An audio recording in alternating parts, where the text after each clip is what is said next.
موجود دی دوی سره خبرې کوو چې د حیات خان شیرپو حوالې سره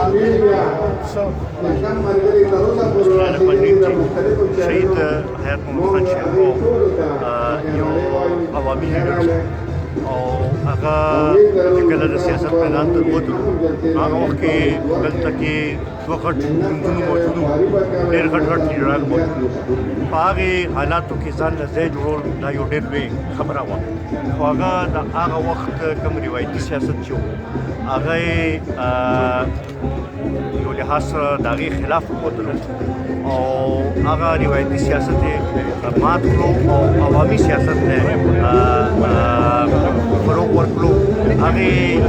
حوالې سره ډېر لږ وخت کې د خلکو په زړونو کې ځان له یو ډېر لوی مقام جوړ کړی او نن که تاسو وګورئ پنځه څلوېښت کاله پس ته خلک هغوی هماغه شانته یاد ساتي دا زموږ لپاره یو لوی دغه دی چې موږ نه د سازش په تحت هغه په بدن کې واخیستلی شو خو د هغه سوچ د هغه فکر د هغه نظریه چې ده هغه د قومي وطن پارټۍ د کارکنانو په شکل کې د شهید وطن حیات محمد خان شیرپو د سپایانو په شکل کې ژوندی ده او دا به د هغې پورې وي چې د هغه مشن به څوک پرې سختې نه رسولي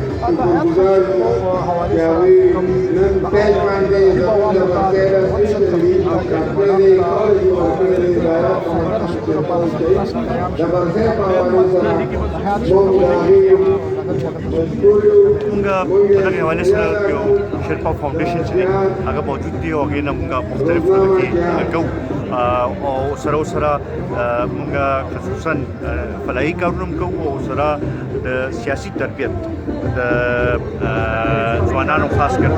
دغې باندې موږ توجه ورکړې ده موږ د 22 فروری نه یو نوې دغه هم شروع کوو لګیو د وطن کور په نوم باندې یو بحث مباحثې یو دغه شروع کوو چې هغې کې ځوانان به موږ راغواړو او مختلف سیاسي ټاپکس باندې به هغوی له پوهه به هم ورکوو او ډسکشن به هم کوو دا هم یو سلسله موږ شروع کوو لګیو او دې ذریعې سره موږ دا غواړو چې د هغه کوم سوچ هغه د خلکو ته ورسوو او دا کوم